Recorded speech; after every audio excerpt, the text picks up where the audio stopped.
Assalamualaikum ngasi di live blog sire rumai thre ga tamne na thop lai sini yam phadana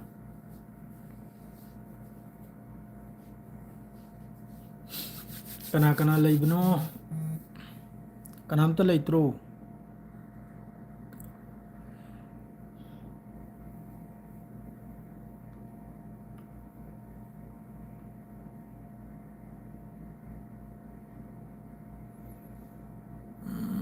kaidorino bro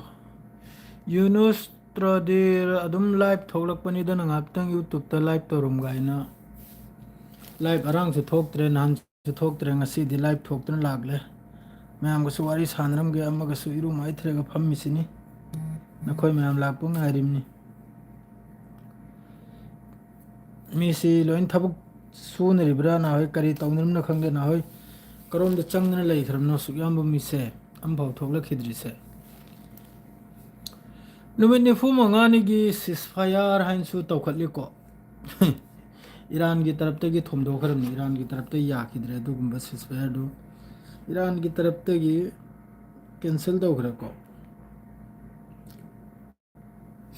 98 सुबह web की details lakh रहे हो जिकता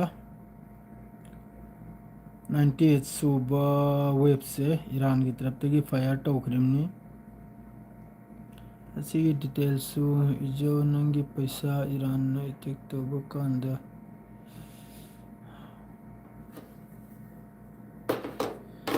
comment हान लौखिगे ma'am की करी करम नो कमेंट से कनाम फौला खिद्रे कमेंट याद रब्रा करी नो ज्ञानम ताद्रे कमेंट याद रिब जालो कना कना नो कमेंट में तो बिरो कमेंट से चंगलक तर मारे नहीं वाखल दा कमेंट से लाग त्रिब्रा करी नो करी तो खंगद्रे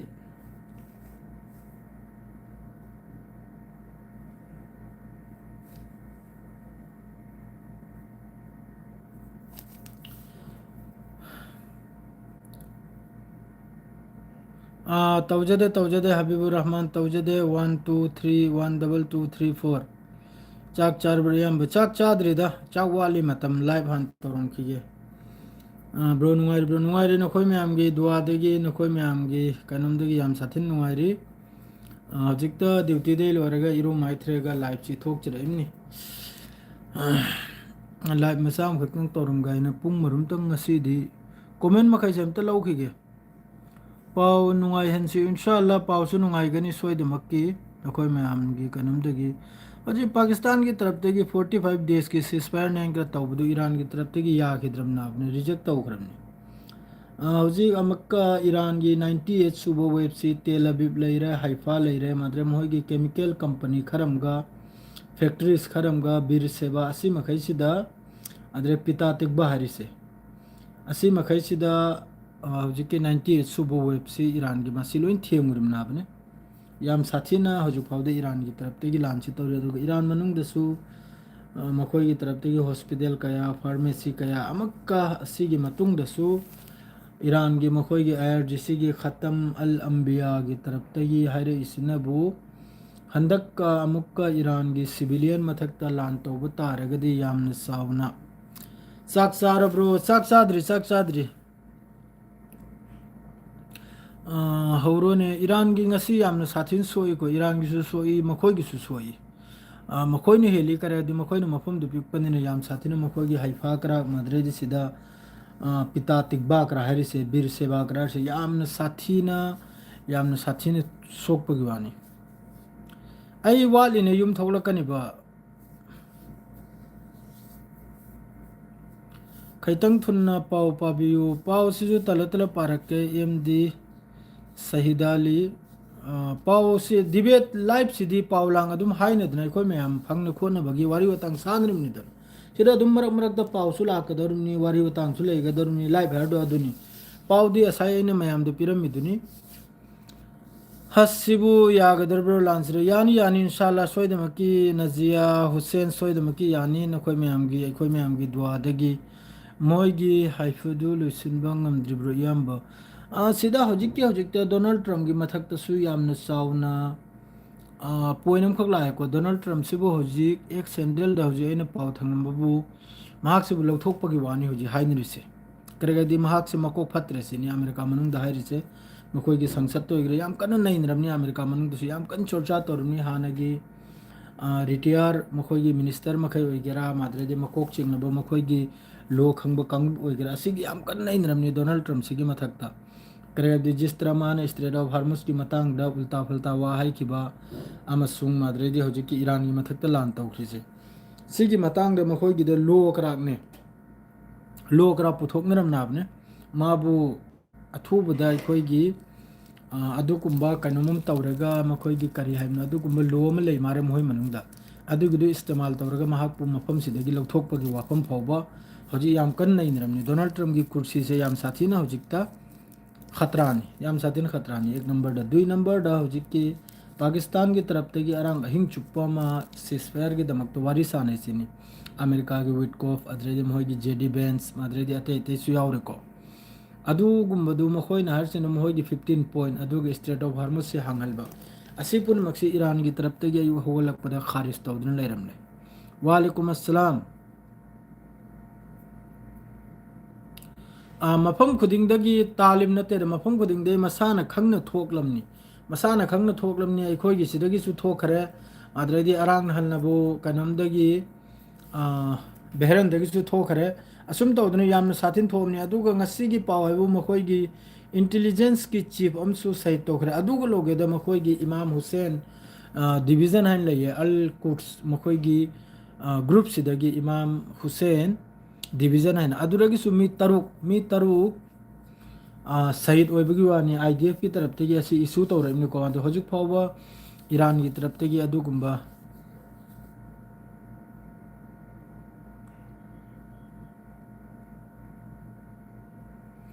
नाबा ईरान की काय थोबगिना वा अमता हाइदे इजराइल की तवा ngangi करी पाव कुपानो खंगदे करी चाबनो इयाम्बसी खंगदे करी पावना हाफिज अबुंगो नंगना तानिंगिसे ईरान न कायबगिरा इजराइल न कायबगिरा मुक्तंग हाइबिरकलो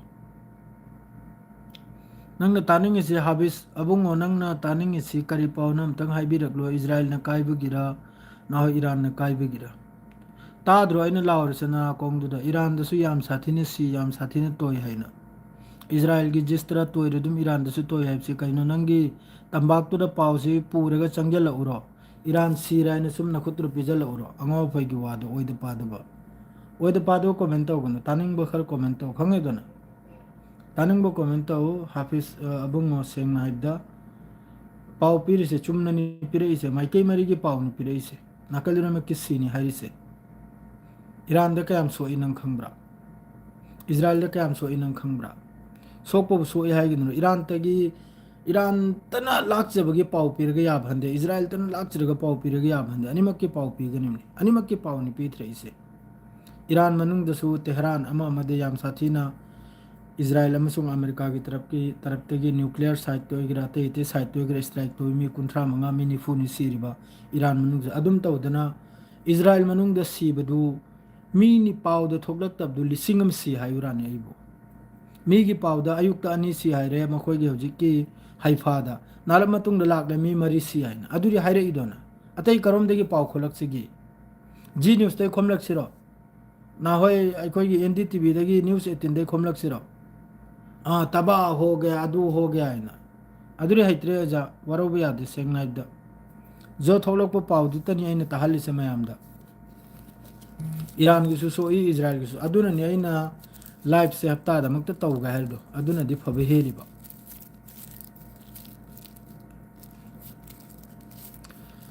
कमेंट यंगसिदिने नजिया हुसैन कमेंट यंग दभनब्रा कमेंट यंग बसिन नत्रदो मथंग साउदेदा मादु महाक याम साथिना अखोयसु ईरान दुगी सपोर्ट तौरिमनाबा ईरान दुगी सपोर्ट ईरान द सिबदुरी सी हाइरोइरो ईरान द सिबदुरी सी हाइनाबा अदुगा इजराइल मनुंग दगी पाव थोगलक तबदु अइ नंगना खोलरगे या भंदाबा ट्रम्पसी यंगु ट्रम्पसी की मथक्ता यामना नजिया अहमद यामना साथिना हजिक मागी मथक्ता यामना बलानिको अइगी कमेंट दी अमता पाबियो नीतीश नेटिस हेलुजम हाइब्रा आई कमेंट से मक्त पाबियो हरी करोम दनो ना की कमेंट से जो थीरिमनी फंगद्रे कमेंट से थी फंग से करेगी ना की कमेंट से ओ असरले हो रे याम्बा नेतन्याहू स्टेज फूखरे हर चुम्बरो कनाना हरिम करी वानो ने करोम करो दे पाउनो ने नेतन्याहू फूखरे करा हजे लगले ने तमिजुद्दीन नेतन्याहू स्टेज फुई हर चुम्बरो करोम दगी नो खोइना पाउसी आई करेक्ट ज्ञान ने ताद्रेदा ngaudun chagrani ai pau piram badi ai na dum ragle jestra hoji Donald Trump na ngauri bai gi andas ta isu ngau ki be chance le reda hafta da amatta tawradi pung kaya da kari numit no hafta da ai di ngasi haidok la magani sagon se numit natra irai numit se amak tang bhajana live se ganta anum gi tawsirai nei di khallim ni ganta ani rom ganta hum lom ne aduga atei matam sina bu pause dum aigi replay pirakte hojik oiriba langi condition sida has lak pa yagani inshallah has lak pa yagani iran dani dana lan tawni se saudi dra do iran dana ba has ki damakta tension lawrunu inshallah soidum ki yagani iran gi leidri sing si bese maram amata sahit tawrani ai comment mai jam ta lauki ko sauganu mi oiba khuding mana de mane asem ni saude de kare ki saude de masu support तौदु मथवाइदु चाकमन हाइरेबनि आइसु खंगिदा bro गी phone number अमुक्ता पिबिरक्केरो इंशाल्लाह ब्रो ईरान ngasi अहिंग अमेरिका द मिसाइल काप खरे हरसि चुम्ब्रो ईरान न 24 घंटा कापिबनि जहिर चसम हौजिक सु काप खरे 98 सु काप खरे थैंक्स ब्रो माय रिप्ले नुती गी तौसी लाइव सर ओके दुसु याय साउगनु साउदे ने करी की साउगदौरी ने देयर ब्रो उनबदा कुइरे कमेंट पाबी दे कनो सुयाम्ब कमेंट पारसि दिन एम दिन सरखान कराइने मरम चादना खुदिंगमक पारुनु मरम चादब खुदिंगमक पारुनु असे सुयाई फजबो वानी कमेंट मखै जम तंग पाखिगा दुगा कमेंट से त बन तौगे दुगा पाउसे मथक मथंग हाइद्रके दर लाउ मखै पाउसे मयामम लै कमेंट न खोय मखै न हंगनिंग मखै दो हंगौरो करी मोंग गुनाइबदो एनु सावबनी याम्ब नसिराइबु टाइपिंग तौबदा मिस्टेक ओइबनी अखोइदी ईरान गी नंगना सपोर्ट तौरिदुदगी हेना हाफिज अबुंगो अखोइदी पूरा थवाई मंगा से यावरिमनी ईरान गी मी मसीबदा इसा सिबगुमना खल्लिमनी सेंगना हाइबदा इसेंग बिनी ईरान गी मी सोकपदने इसा द सोकपगुमना खल्लिमनी अदुग हमने जान प्राण यावरिमनी ईरान गी दमकता खंगिब्रने तो खाओ पाइबे मखैजना खाओ पाइख्रमनिना नापित मखैजना नापित ओलख्रमनिना उपाय लेते ईरान मतोम तनी लान तौनरिसे अखोय मयांगी दुआना महाक को हिंगत हल बसरा उपाय लेते अल्लाह की तरफ तगी फरिश्ता कुमलेगा लान तौन बसरा ईरान दो उपाय लेते जिस तरह अमेरिका अमसुंग इजराइल की तरफ तगी ईरान मनुंगदा स्ट्राइक तौरसे यामना साथीना तौख्रमनि यामना साथीना तेहरान सिदा फार्मेसी 24 हॉस्पिटल सिदी मसिंग मखा लेखिद्रमनि अदू वरेगसु ईरान की तरफ तगी अल्हम्दुलिल्लाह मयाम अल्हम्दुलिल्लाह आइबु ईरान की तरफ तगी मतम चाना मागी वेब से हौजिक 98 यौखरे 83 84 85 हमने मिसाइल मसिंग कया ड्रोन मसिंग कया तेल अबीब तदा नते अमेरिका अमसुंग इजराइल की खाउ पाइबे मखैगी कंट्री द फावबा ईरान की तरफ तगी हिट ओइरिबनी असिगी माइकै से जॉर्डन दसु ngasi जॉर्डन दा होजिक यामना कन्ना ईरान की तरफ तगी अटैक से तौरी असिदे जॉर्डन दसु मियोय अनि तलब एमु होजिक जिस तरह अमेरिका मयाम नदी ईरान इजराइल की पाउदे त लैराबने अमेरिका मनुंग द करी ओइरी अदुरी मयाम खंगद्राबा डोनाल्ड ट्रम्प की मथक सिरे करी आपतन तारिजी असिदे मयाम खंगद्राबा डोनाल्ड ट्रम्प से होजिक मसागी कुर्सी दगी मागी रिजिम चेंज ओइबगी चांस ले मागी रिजिम चेंज ओइबगी चांस ले होजिक त डोनाल्ड ट्रम्प से जिस तरह माना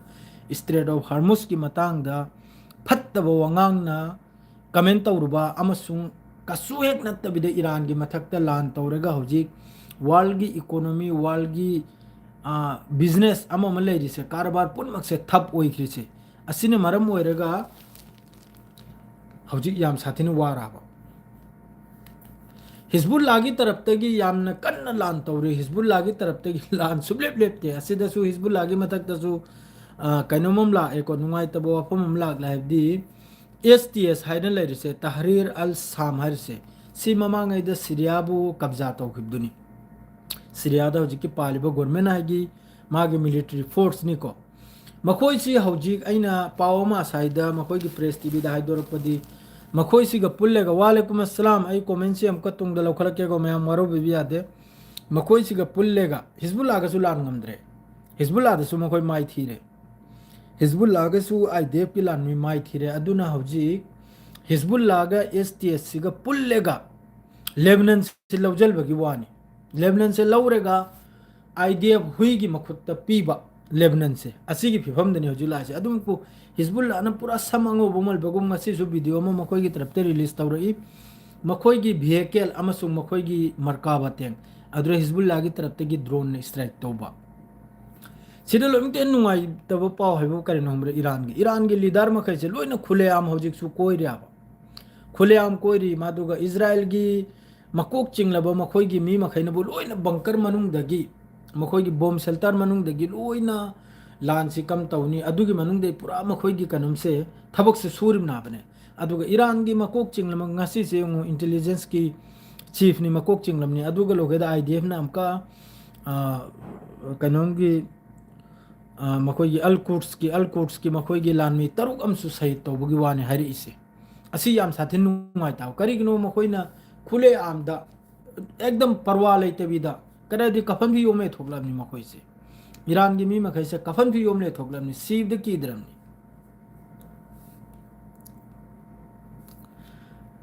नसीर करिनो मान इरे से करिम तक याम निंता दे कमेंट आइने थिंगजल खरे आई कनाम तक ये कमेंट से एमतंग बन तौखिगे को नत्रदि नुंगाइरोय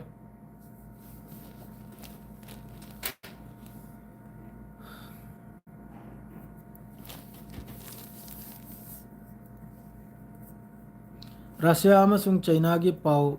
लानब माले इजराइल की मी सोकनब खरा तौब माली ब्रो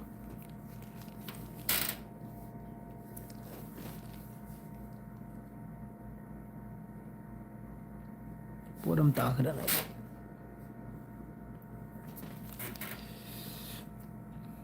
रशिया अमसुंग चाइना की अल्लाह न माई पाक से कमेंट से तंग पाथ के इनाव इबुंग अल्लाह की थौजान दगी ईरान न लान ngamle ने न कोई दाइना बार बार हायर नहीं की इसनाव मखैदा ईरान न लान ngam में सिस फायर तो से कनान अमेरिका ने असिदा मरक तगी खाव पाइरिस न पाकिस्तान ने अदो अमेरिका हारि मागे 15 पॉइंट दुगी मतुंग इन्ना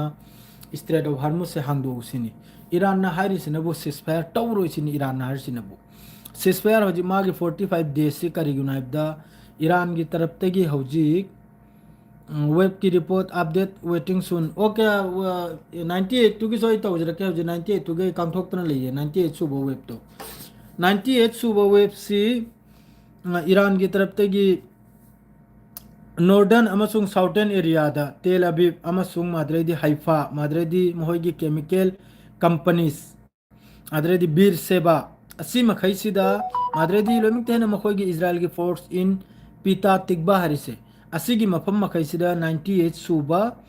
ईरान की मिसाइल से असी था खरिमनी 98 सुबह से अदुगी मतुंगदा अमक्का खतमल अंबिया की तरफ तगी स्टेटमेंट नंग लाइको करिगुंबा तुंग थंगबदा इजराइल अमसुंग अमेरिका की तरफ तगी सिविलियन मफम द स्ट्राइक तौरप तारगदी अदुगी डबल मान तौरपदुदगी डबल हेना जवाब पीनी सिनी आईआरजीसी की तरफ ते हारिसे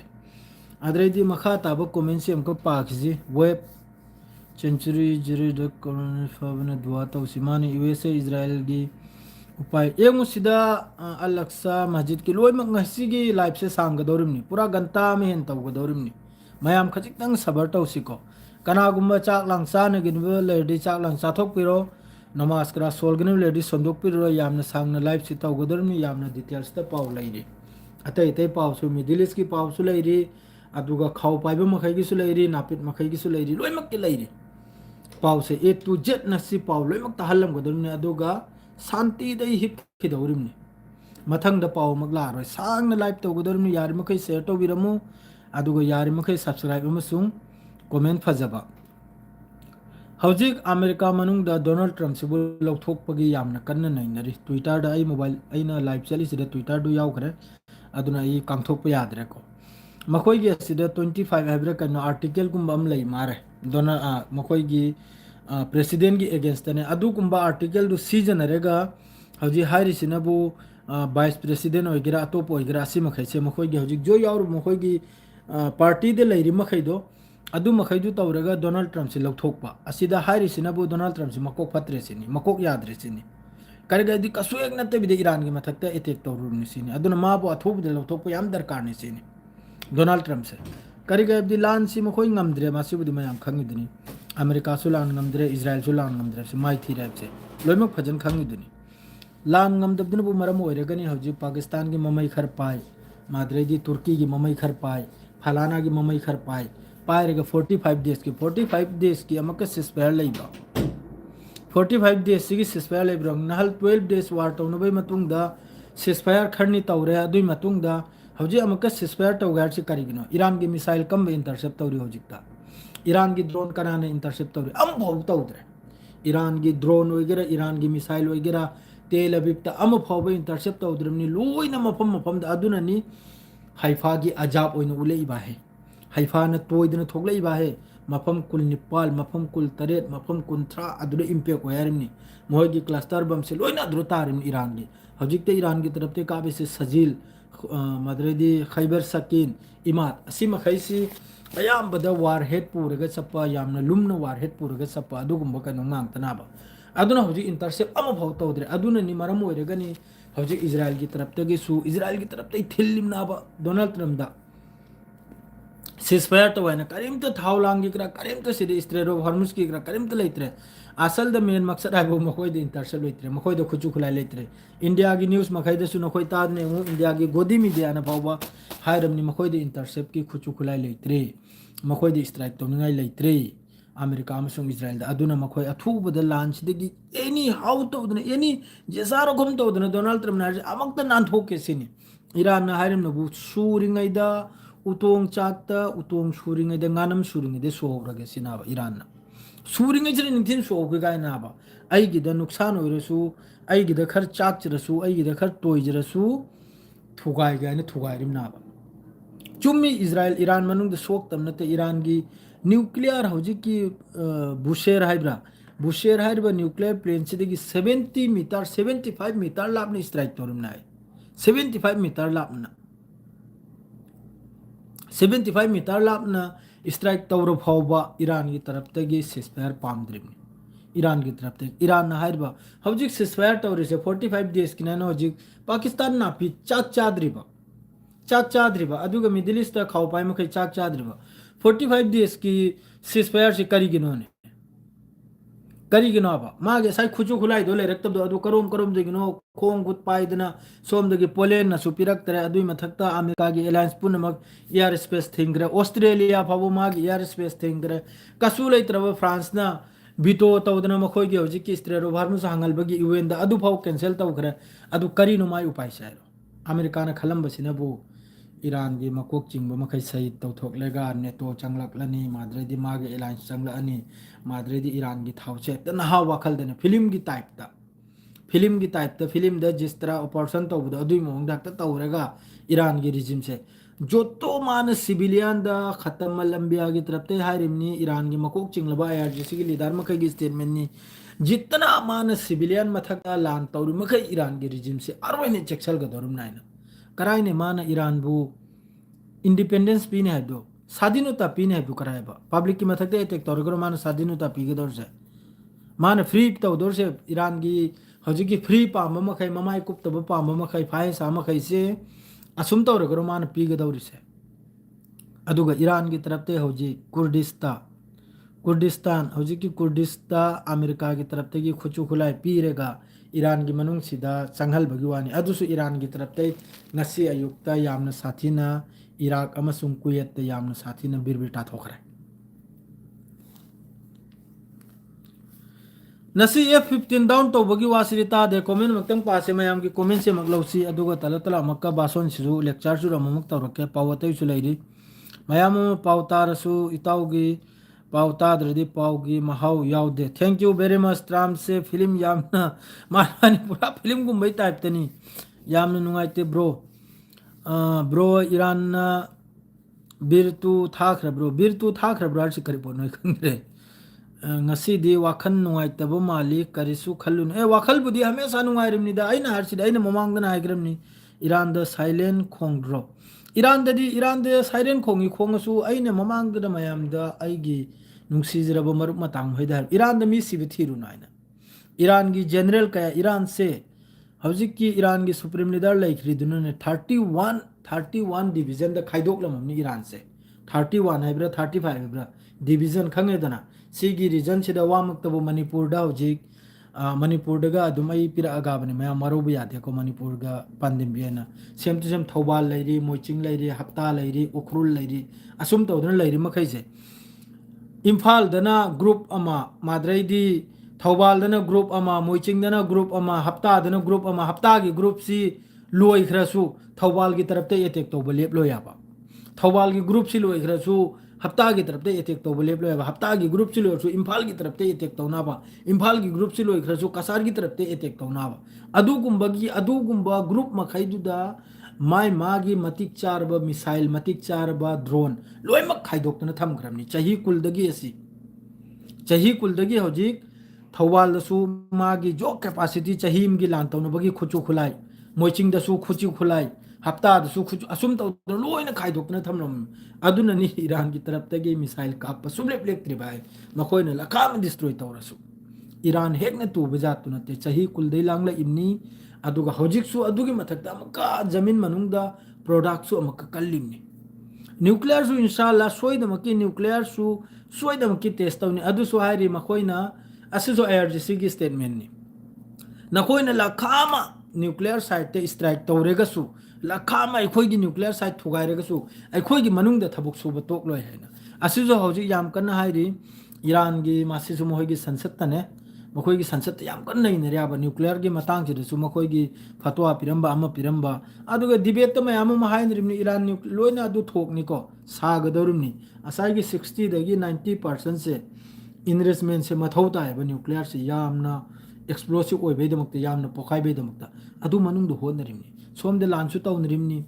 लानसे बु भटकाइरिमनाबा इजराइल अमसोंग अमेरिका बु अदुगा सोमनो मनुंग थबुक सूरिमनी आईआरजीसी मनुंग थबुक सूरिया मखोई साइंटिस्ट मखै थबुक सूरिया si asengboani si asengmani suram gadorni 100% suram gadorni iran chu khangi makoi de nuclear ji leiramadi america amasung israel gi khemota nate bap ki khemota nate iran manung di strike to bugen aduna makoi chu nuclear se yamna thunna makoi ju pamna yamna thunna wa alaikum assalam tram masa ngamdre harisi sarif masa ngamda ene hidak budi pikram niko soida makima phadna hoga charani da वालेकुम अस्सलाम bro US अमदी Israel की खाओ पाइबे सिंगसी अखोई India दा याउद्रो India दा सु याम साथिन याउरमनी India दा सु याउरमनी अदुगा खाओ पाइबे सिगी रीजन सिदनी दना सिगी रीजन सिदनी खाओ पाइबे मखै सिदु सिसफायर की मतुंग दा लान से अमक नत्रे अमक तिलेप कना बा चाही में मतुंग दोसु था में मतुंग दोसु नो में मतुंग दोसु लेप कना बा लेपै मतुंग दनी खाओ पाइ मखै खिला नुंगाइ गेदर से सिदा स्ट्रेट ऑफ हार्मस की मतंग सिदा आइना पाव मा अरंग ताबदी यूएई सु इजराइल गिया मिसंग संग लेगा स्ट्रेट ऑफ हार्मस से हांगल बेद मक्ता मखोइ सु लान मिकरा यावबगी वानी हाइरि से माना तोय दौरी सिदि तुंगदा इमाइ पे मा हाइनिंगाइ तमनिंगाइ लेते दो हौजिक सु तोयरमनी बहुत हौजिक जे सरजा फावो यौरमनी ngasi di asai aina twitter da paw thengrami sarja phawda adre di asai itaw ngona haire yangon da comment da iran gi intelligence ki chief sire na hak paw padre braina itaw ai loina pai makok tai matul phaw ayuk tan adui paw du phangle adumok pu som da makhoi gi iran gi tarap te gi paw du confirm du oiraktam ni naina paw du hablak khidam ni mamang loi mak parim ni a to z adu jab tak Press TV अमसुंग IRNA असीमा खैसिदगी पाउसे थोलक्त्रि फावबा पाउसे हैरक्ताबा लखाम तुम द्र सीखरसु मखोइदगी एक्सेप्ट तौरक्त्रबा हाइबियादा अदा हौजिक की मखोइ की मियोय तरुक हौजिक की मखोइ की इमाम हुसैन डिवीजन की मियोय तरुक आईडीएफ की तरफ तगी सही तौथोखरासे असी आईडीएफ की तरफ ते हाइरिमनाबा अदु ईरान की तरफ तगी अदुगुम पाउदु थोलक्त्रियाबा अदरे सोमनबु हिजबुल्लाह की तरफ तगी नहारिया हारिबु मफम सिदा यामना चावना रॉकेट अटैक से यामना चावना ब्रो कुरम मगे इलेक्शन की पाउदी लेत्रो जहिर चेसम इलेक्शन की पाउसु ले ईरान की नुपी फजबा अमत पामी ब्रो लौरो रो हक्त चखिदना बिजाकरा पुदन चंग्रो यूएसए की आर्मी लाकली हाइबदो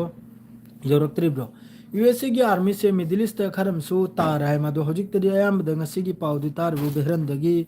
मी लिसिंग मखैरांग थोखिबगी वानी मदुगा इखोइन लैरिसिदगी मी समगा अरांग थादोकलमेगा चखिबगी वानी को कहीं की आर्मी से यूएस की आर्मी से तला तला थोनी दम होय मनुंग हजिक जिस तरह हजिक साउनरिबा है डोनाल्ड ट्रम्प की मथकता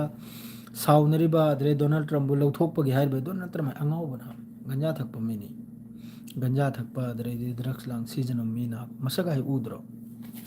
मिंगोंदे हाइदो आही गंजा करा थकप ड्रग्स करा काप मी माल्याब डोनाल्ड ट्रम्प ममा इहा हागतना तौबनी सुम तौगिन इहा हागतना तौबनी आही गंजा थकप गंजा करा युकरा थकचले पंगांग गांगिम नाबा गांथोखरगा तुंगदा मक्का सुम करा तौबी मा यम लैबनिने नखोय उरब्रा पुना आही गंजा थकप मिने आही पंगांग गांगिमनी हौजी अमक्का तारिबबु कनानोमगा तानरे आय साय ट्विटर दा दुसु आई फागलम फरे हानगी सीनियर मिनिस्टर अमखा कम तौरगा लानसिदगी एग्जिट तौनी कम तौरगा मा नाथोकनी सिकुंबगी तरीका सु तानरिसिनी मा हौजिकता करदी मा से फजना फासी खराब अदु यामनबु सिसफायर तौनिंगबबु लान ngमलदी नैथोकलोदन ईरान सिबु पूरा जो थुदे खरोबा ईरान सिबु पूरा येथेक थुदेकन पूरा मांगल करो लोइना हतोक पे खरोबा अदु सु ngमदे अदुरदी अदुम खल्लो मयामना लान जे कनाना ngमना लान ngमब मीनबु सिसफायर तौसे हारकनिरो लान ngमब मीनबु ने आइना हौजिक निंतिना नैदिङैदा आइना लान तोगे हाइनरो आइदि नैगनाबा याम साथिन नहीं नाबा अदु लान तोगे हरसिनदी खंगलो कनानो पाउ खुदिंगदसु मयाम अते ते पाउ ताबी न मारे इंडिया की पाउ सु खर टाउने इंडिया की पाउ नुंगाई बनी ने इंडिया की हौजी की गोदिया मीडिया में खया है बार लाउरम नाबने तेल अवीव में तहलका मचा दिया ईरान के मिसाइलों ने पूरा बर्बाद कर दिया इनका चोंगजन नार प्रताप नुंगाई बनी याम साथिना ईरान की ब्लस्टर बॉम्ब लेत्रो ईरान की मखोई बंकर ब्लास्टर बम दगी हेन ngasi arang hal arang haifada nahi hokhiba hing da haifada strike tawkhrido Iran की हौजी की मखोई की सजिल मिसाइल दो अदुना ने फाउ थखरिदो मखोई की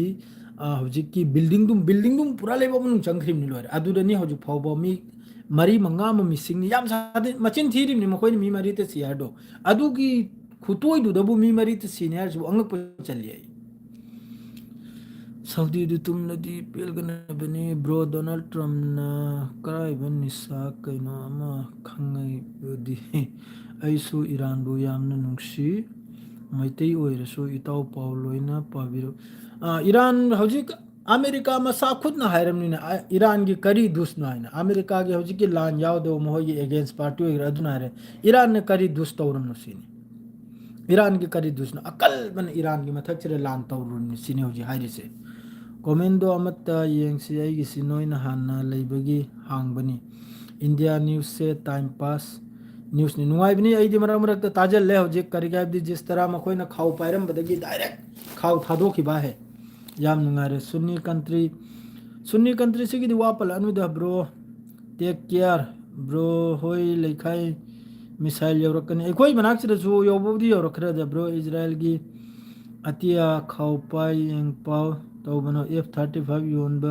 सिटलरो यूएसए की F-35 जो सिटलरो F-15 जो सिटलरो यूएसए की माद्रेदी इजराइल की नबो आयरन डोम लोइखरे मखोई की पेट्रियट लोइखरे मखोई की थार लोइखरे मखोई की एरो लोइखरे मखोई की खुचु खुलाई अम फावबा हौजिक सिटलरो लोइखरे ईरान लोइना ईरान की हौजिक अनौबो मिसाइल अनौबो एयर डिफेंस सिस्टम सिना F-35 लौदगरदी बहुत लुखरे सिदसु पाउ खरमा कयाम चुमिनो कयाम चुमदुमनो खंगदे को असेंबनी मयाम द हाइजरमगे सिजु रशिया की तरफ की S-500 ईरान द लोटना सप्लाई तौरपगी वानी कयाम चुमिनो कयाम चुमदुमनो खंगदे अदुगा हौजिक जोतो लौथगरिम मखैसी रशिया की F-35 ने लौथगरिम नाइना पाउ खरमसु यामना कन्ना सोशल मीडिया सिदा नैनरियाबने इजराइल तुमद्री ब्रो हजुक फाउब ब्रो इजराइल से काबकम तुमलमनिदा कप्तन लाउदन सिस्पायर तौसाइन चेल भाई नत्रदो अदम को हजुक ते इजराइल के आईडीएफ की तरफ तक जाहिर है ईरान मिसाइल से काम लेरम मखोय खंग दायना ईरान की मखुत ड्रोन से क्या लेरिमनो मिसाइल से क्या लेरिमनो मखोई खंगदाइन खनि ममांगदना हायरमी ईरान की मिसाइल कैपेसिटी लोइखरे ईरान की ड्रोन कैपेसिटी लोइखरे ईरान की अदु लोइखरे याम कनि से सकलमनि अखोइन विन ओइराइना विन ओइरे हायरगा हजि कपली कपली सिस्फायर तौसे हरसे करी गनाबो विन ओइबा देशनबु सिस्फायर तौसे हाइनिरो ब्रो चेचेन फाइटर ना लाकनी हाइबदुनबु जब अमेरिका की तरफ तगी ग्राउंड फोर्स चंगलक तारगदी ईरान मनुंग चेचेन की तरफ तई लाकने हमनी इजराइल की एयर डिफेंस फेल ओइरबनी नरोइना हबचु पालनी माने असेंगनी इजराइल की तिकु युमनम याम साथिन ऑब्जेक्ट सिदा फादरलैंड सपोर्टर मियोय खड़ले रमनी मखोय मखै दु कमेंट करा लाखिद्रेने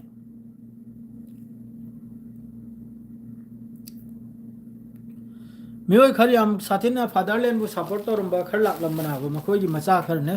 इजरायली अगांग खर अदु मखै दु कमेंट से लाखिद्रे हंदक मरक सिदा फादरलैंड जी यामना साथिना अखोय उतोंगा सुबगुम सुबाय द तल्लबजानी मखोय जु कमेंट तवसे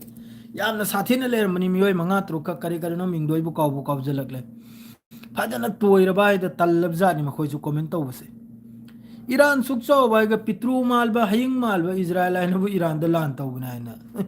हयिंग मालबा दोप दोप थाजल आइजु जिस दिन अमेरिका ने सिस्फायर तौरगा थोगिब नुमितो अदुरनी महोयगी आरो है ना कनो मोयगा दौरसे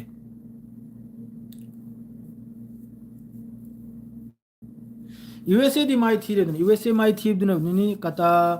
कंता पेबम मखोयने सिस्फायर तौसेर से अइना रशिया की मिलिट्री एक्सपर्ट सिंह या सिदा ईरान ना हुजु फावदा माई पाए से रशिया अमसुंग चाइना की मतेंग दैनिको सिमु मयाम खंगबियु रशिया चाइना कोरिया अनि अहुम सिगी मतेंग दगी ईरान ना माई पाए ने करे दि मोहय की तरफ तगी टारगेट से पूरा एक्यूरेट टारगेट से पीबा असिदा अमेरिका की फोर्स लेरमनी असिदा अमेरिका की खुचुकुलाई लेरमनी सिदे इजराइल की लानमी लेरमना अदुगी एकदम पिन पॉइंट दुदा एनी पाव हांगदोक लेगे यमु अखोय की रीजन की इंडिया की वगैरह अमगी वगैरह असिदा हायर मखै से रशिया अमसुंग चाइना ना पाजन मखोय की सैटेलाइट लोकेशन अमसुंग सैटेलाइट इमेज पीबना मरम ओइरगे ईरान ना हुजुक फावबा मफम मफम द हिट ओइरमना मफम मफम द अहांबद ईरान की तरफ तगी मखोय की ममित महि लोइन थुगाई खरे अहांबगी हप्ता द असिदना डोनाल्ड ट्रम्प लोय खरमनी डोनाल्ड ट्रम्प हॉस्पिटलाइज नते द मास सीबगी चांस लय चाइना की ड्रोन अमा उनी ईरान ना कपसिले हर से चुम्ब्रो चाइना की ड्रोन अमा यूएई ना ईरान द कपसिले हर से चुम्ब्रो चाइना की ड्रोन दिखंग देखो हजी अनोब ड्रोन हमसे चाइना ईरान ने पुथोखरमनी हदीद 110 हारदो मयाम खंगो हदीद 110 हार से हजी की मोहय की शहीद 136 ड्रोन से सिदगी सु हेन स्पीड कलिमनी सिदगी सु हेन ना सथिक अखोय की लोकेशन दा हिट ओइबा ड्रोन हमनी यूएस फोर्स चलमनी सोयद मकी चलमनी आई हजु फावगी पावसी कतर की पावलांग अमम पावसी ताद्र मखोयसु तोयदन लोइरमनिको नाखो पावसी करी करी लायम तंगदी मयाम द फजन अल जजीरा की अपडेट सिजोम तंग तौरम अल जजीरा से यामने थुन पावसी लाकपम तव याबो अल जजीरा की पावसी हम तंग तासी मयाम दुई मतुंग द मखा ताव पाव मकई हाइजरके अल जजीरा से सु याम नुंगाई नुंगाइबो पावलाइदा अल जजीरा द हर सिदी मखोय की तोयबगी वातनी ने है मखोय की याम साथिन तोयबगी वा खक्तनी हारि से अल जजीरा द तै की वा नते मखोय न तोयबगी इजराइल न तोयबगी इजराइल न चाइबगी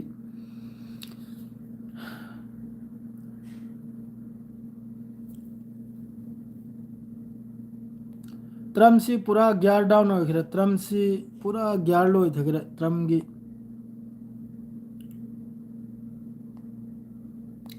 ट्रम्प सी लो था गाजा से यामने कन्ना इजराइल की तरफ तक अमुक स्ट्राइक तब से होरगले गाजा से गाजा दंगसिसु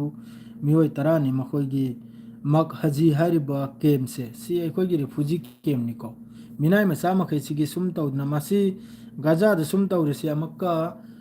हमास पो अमक्का एक्टिव ओइना बाइन तौरपो मालिको हमास न अमक्का एक्टिव ओइरादी याम साथिना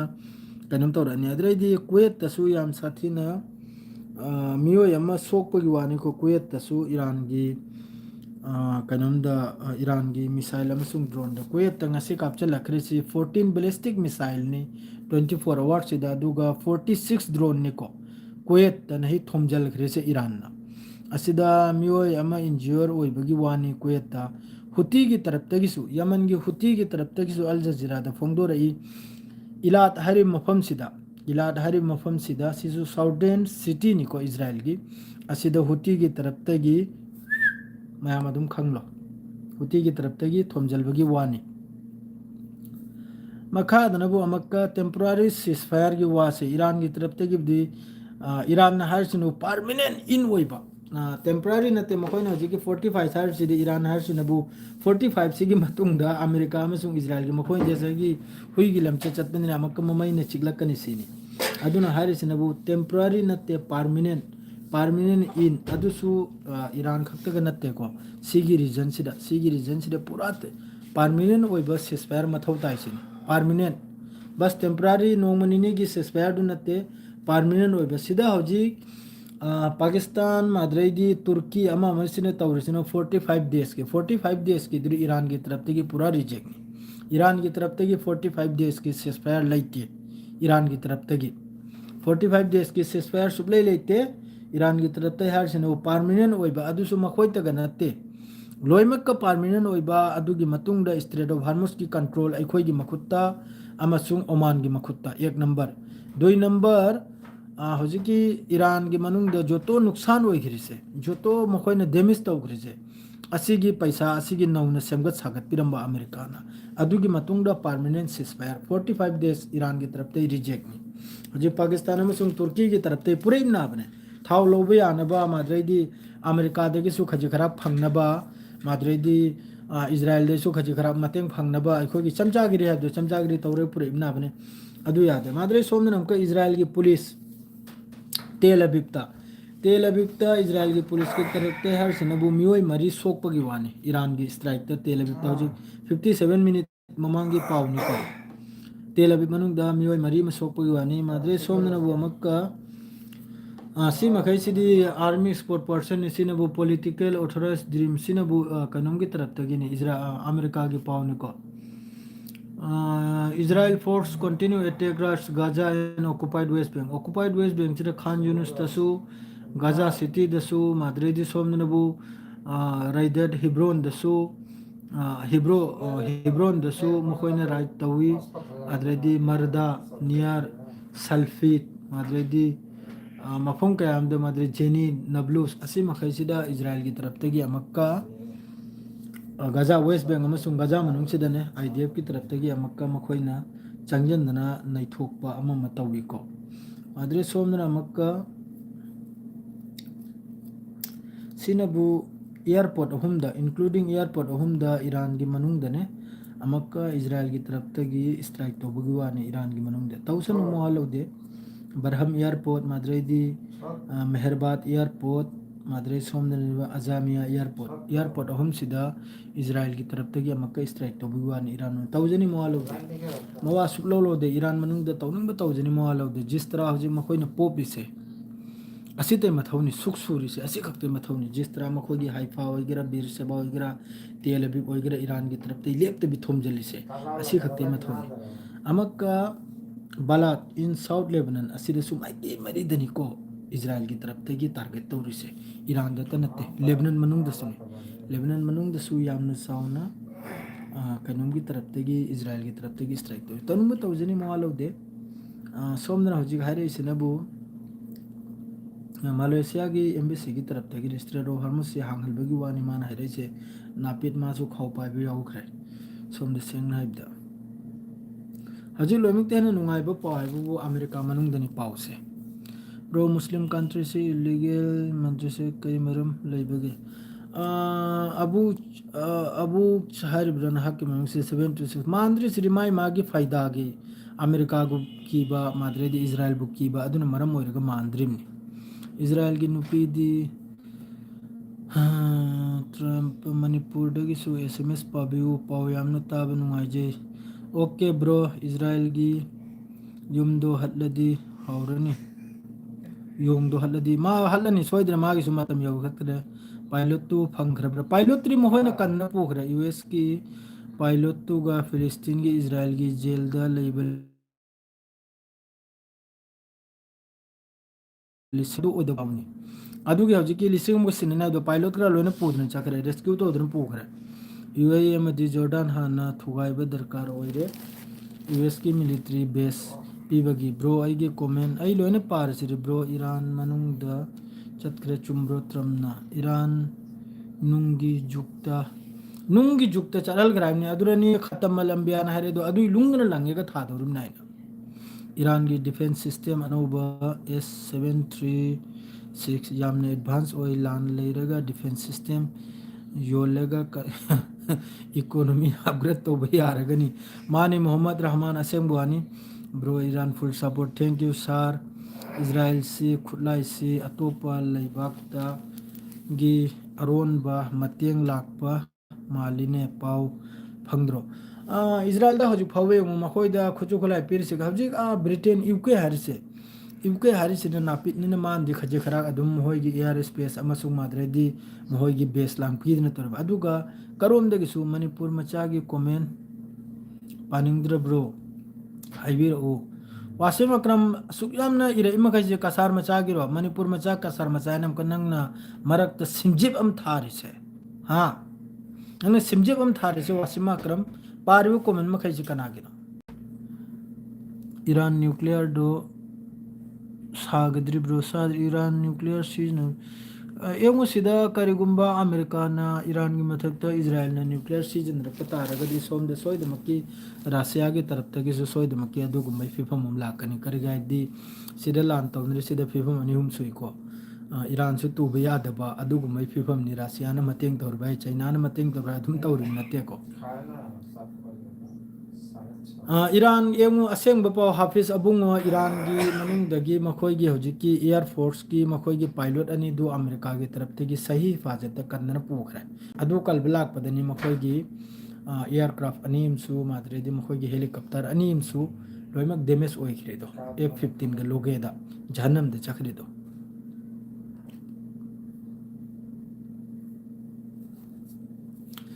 ईरान फारम बताड़ी नसन असाइनसु अरांगनसु मखोइगी प्रेस टीवी दा माद्रेदी इरना दा अममद लोइमक्त फाउदोर अनि तस्लीम दो ओइगिरा इरानियन टीवी दो ओइगिरा प्रेस अदुकुंबा फाइ हाइबगी पावम भौ थेंगनदे प्रेस टीवी दो ओइगिरा खतमल अंबियान ने चोंगथोकना हाइरक्लनी खतमल अंबियाना चोंगथोकना हाइरनी नखोइगे पायलट फारे अखोइगे सी डील तौनायना फाब लेरगदी सोइदम के हाइरकनी ngasi मी सनी का कुंट्रा मंगा ने ईरान मनुंग फारिसे सनी का कुंट्रा मंगा असिनबु इजराइल का मरी लेबा अद्रेदी लालहौबा हाइबा तारेको लालहौबो मी सनी का कुंट्रा मंगा ने फारिसे ये मुसीगी रीजन सिरा होजी Mohammad Rahman Iran superpower वर्ग थोलो कदर मुसीगी रीजन सिरा असिनी सोम की मिडिल ईस्ट की रीजन सिरा लेबा कंट्री मखैना तल्लिस की रिसे ब्रो इजराइल की ओइना फ्रांस की हेल्प फंगबदो मानब्रा फ्रांस ना करा करीमतसी की मतांग सिद्धा एयर स्पेस पाव बन तौग्रमनी फ्रांस की मथक तगी ईरान द लान तौबगी जहाज पाइबा पावबा थिंग्रमनी ईरान की मिचंग द हुजिक लाइसे फ्रांस स्पेन स्विट्जरलैंड ऑस्ट्रेलिया माद्रेदी थाईलैंड अखो इंडिया लेरे पाकिस्तान लेरे ओमान लेरे असि मखैसे लोइना ईरान की मिचंग द लाक्रमनी यूके से खक्तनी 19-20 हुजिक ओइदरन लेरिसे 19 का 20 का तौदरन लेरिसे ब्रो चेचन फाइटर सिंह वीडियो मता सेंबिरो चेचन फाइटर सिंह हल हाई रिद्री चेचन की तरफ तक ट्वीट करा तो रखे रिद्री करीगुंबा अमेरिका ना ग्राउंड ऑपरेशन तो बता रगे ईरान की मनुंग दा मकोई सोइदमक्की ईरान की मतेंगी दमक्ता इसिंग की लंबी दगी ईरान मनुंग चंगलकना है ना सारमनी दा ईरान सुब्रो ईरान सु याम साथी ने सो इमिने नसीर बहाई चाक चार ब्रो चादरी अरहम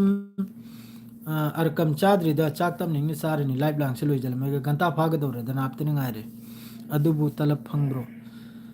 असिदा हजु फाउदी तलब से अदुम माइ थोकपा पीदने चलिको अदुगा हजिक जिस तरह लान तौरे सुमरदी इस तरह हार्मोसी बन तौदना खरनी हमगा लैबा तारदि खोइगिसु तोलब तोरांग से खर वारकनी माराइन खल्लिको तोलब तोरांग से हजु फाउदी जो कंपनी दे स्टॉक लैबा मखैदु यो लिया बने कंपनी दे अखोइदी वुड स्टील माद्रे बिल्डिंग मटेरियल्स कंपनी ना बने अदु जब तक स्टॉक लैरि फाव योलगनी स्ट्रेट ऑफ हार्मोस से हांगदब तारगदे अखोइगिसु तोलब तोरांग अममदा फरक खर तारकनिको ट्रम दी अंगावनी ट्रम की वारी तम पूरा अंगाव की हालत नहीं मता चादरी दे है युक्रा सीधन ले रंबई चांस लई करी गए पूरा मागी मकोक से थबुक सूद्रे पूरा अंगाव हालत नहीं सोम दे ईरान की वालेकुम अस्सलाम ईरान की तरफ ते की सिस्फायर कैंसिल तो रुकने 15 डेज की करी सिस्फायर नो परमानेंट सिस्फायर मथौ दाई हाइजलपने अममा हाइजलपने माई मकोक सारे अदरे ngasi numdang hojik pung nipal ki matung dani magi 48 awards se eng batai 48 awards matung jida tram na kam ba sam that pangam banab do Iran की मनुंगदा याम साथिन चारम नि है याम ईरान की jet fighter ले Iran the लेरिबे jet fighter से हानगी Russia की मतम की jet fighter नि खंगी ब्रने अदुना थबुक सुबे यारो अदुरे एखोय की सलगारी गुम्बनी सलगारी ने चेलबद अदुगुम नाबा मीना लुंगना लंगला असुलेबाक ता ताबा जेट फाइटर गुमनी ईरान द लेरिबा है खंगी ब्रने मीना लुंग लंगला असु दोपलावना मखा दा ताबा असिने थबुक यारो ईरान की मिसाइल लाइन सु काफी नि ईरान द लेरिबा मिसाइल है आइने सु काफी नि इजराइल को सबक सिखाई बेदमक्ता अमेरिका को सबक सिखाई बाबू याम साथी ने सिखाई रमनी करम दोसानो अमेरिका ने हारिसे करम दोसानो इन नेतन्याहु नापित की वा यारु चाइना कप इमनी नुमदांग जुपम कलिमनी नुमदांग अयु हौगलपगी ट्रुम की ममिद आयंगु सुम हागतन लाकपनि सुम अनाबगुमने इंकुमे थुंबगुमने करिगनादो अहिंग जुपम कप्पगी अहिंग जुपम कप्पगी अदुई मथक्ता वालना माई मथक्तने होजि मागे सुपर पावर लोइग्रे हौजिक सुपर पावर चाइना नत्रग रशिया थोलकदौरम सुपर पावर चाइना ना हौजिक कलम द खोलिमनी अमेरिका की डिफेंस से कम तवी अमेरिका की जेट से कम तवी अमेरिका की ड्रोन से कम तवी ने लोइने सी चाइना ना डायरियम द इजलेगा थमिमनी खंगदना अद्रेदी नोमा दाग थोलकतना डोनाल्ड हौजिक हारि बाइदी हौजिक ईरान दगी थाव लौरिसी चाइना की पैसा गनी ईरान दगी हौजिक क्रूड ऑयल होइगेरा गैस होइगेरा स्ट्रेरो हार्मुस दगी चलिबा पोट मखैसे चाइना की पैसा गनी डील पुनमक से अदुम को अखोई इंडिया की हौजिक चाही 2019 दगी हौजिक 2026 तनी को अखोई इंडिया ना हौजिक क्रूड ऑयल अमसुंग मखोई की एलपीजी पुदनि चखरि से अदु अइना पाउदु अरांग नल एंबदा इंडिया की पैसा दगी डील तौबने आई हौजिक पाउदु अदु अतै अतै सिनबु तुंगदा हौजिक मखोइना स्ट्रेट ऑफ हार्मुस से हांगोइ मतुंगना मखोइना थारकदर सिनबु चाइना की मोहगी युंग हाइब्रे युंगजा हाइब्रे करिया मोहगी करेंसी दोइबु काउग्रे अदुगा चुंगजांग हाइब्रे चुंगजुंग हाइब्रे मोह मरोल दु खंगदेदा अदुगा दिल तौबै वानी हौजिक मथंगदा ओइरकदौरबु जोतो हौजिक ऑयल अमसुंग गैस लौथोक लौजिन तौरकदौर से चाइना की पैसागा एस याम साथीना मागी आलुदु याम साथीना पाइग्रमनिदा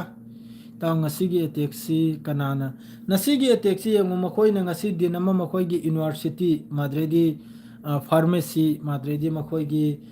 ईरान की हजिकी मकोक चिंगलबे इंटेलिजेंस की चीफ अदु मखैदु सही तौथोकले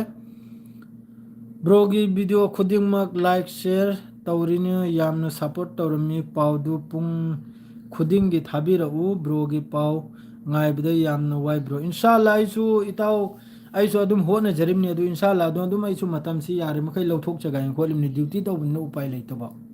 duty su to ngasi gi thabuk aibu yung ayung anta hogatle gari achobdu sklet cadillac sklet tuma gi service matam yorane service pi rure adre halakle gam ko mercedes ama service pi rure adu nam ko loijalap kanda gari em du loire gam ko lawro ure am ko mercedes tu lawro ure madre company de thabuk kharam su tawre aduna dum matam se aduna ni gari manung de piri do famle ga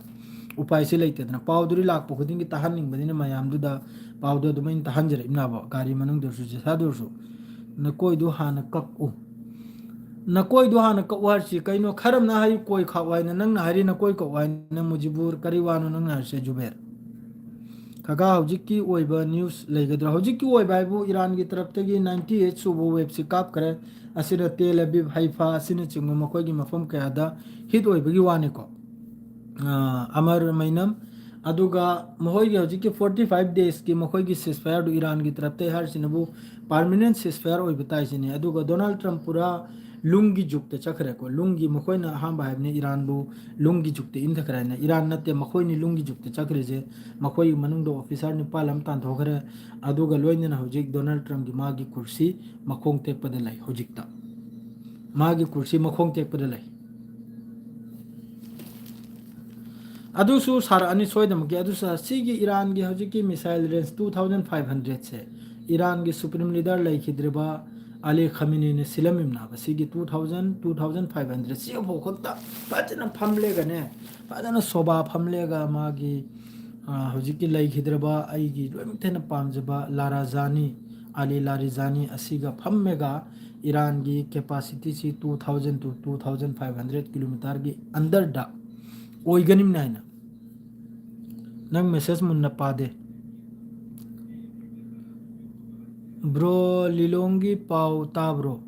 kainom ta haibiro ne lilongi pau se bro America pilot adu phaba ngamlaba America ge pilot animak tu kanna pukhre aidi adom da MD Tajuddin lilongi pau dum ta khajitang haibiro kari pau oirim no bro America pha madu kanna pukhre Sibos 9208 makhoi midu bro Muslim country khau paiba makhai sidi makhoi makhai gi su ajab makhoi makhai gi mathak ta su ajab lakani ko jis tarah hojik Iran bu mateng tawdri se makhoi mathak ta soi de maki ajab lakani hojik Lebanon manung da lai Lebanon gi army makhai thadok lega cheli Hezbollah na lan thengri Israel ga Hezbollah ga lan thengno matung da su Hezbollah gi taraf te gi win ni IDF na ido kare Hezbollah de gi khuchu khulai mulbagi ekhoi gi bap ki khemata na ta na Hezbollah IDF na harimni Hezbollah de gi khuchu khulai mulba madre de Hezbollah bu cylinder to holbse makhoi gi bap ki khemata na ta na adu di eng khro kaya phajana Hezbollah na makhoi bu takkar se pirim na ido bro Oman si manung da Iran gi oibra Oman si pura Iran gi mini hoji Iran gi taraf te phajana haira ba Strait of Hormuz si Oman amasung aikhoina Oman amasung Iran na silgadorni Oman amasung Iran na Strait of Hormuz se chalai gadorna ina Netanyahu se siramdre ne Netanyahu se bankar manung da lot na leiboram le adu su hoji su adum Twitter ai da marak ta lai Netanyahu si raina somna amuke statement ji puiru kam bo pau kari ta halgani karim ta gyan men ta de aduga ngasinum dang se inshallah soida maki yamna sathina Israel manung de yam sathina nai ne Iran kariga de makhoi gi asai gi intelligence chief sigi ne hoji phawa sigi maming da Iran gi taraf te gi fire tawdriya ba nasirba MBSC sengbana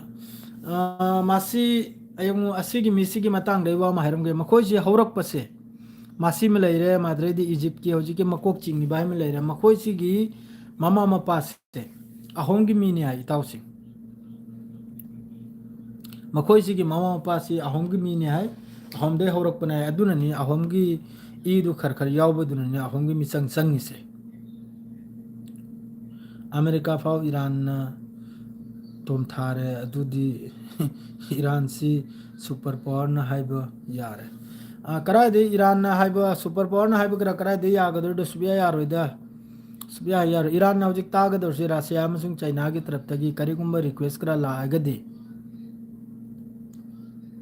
sini sirimni Israel manung de yam satin sirimni na khoi sima thajau makhoi gi dagi pau se thoklakte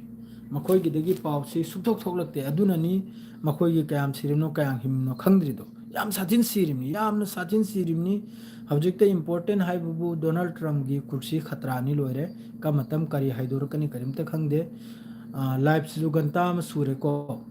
pungta yore hoji pung Nepal makhai gi dum khabaram la kani hoji ki mohoi gi web lang kap khipsi gi kayam sok puno kayam sok tamna dugi photo video naplega pawongo la kani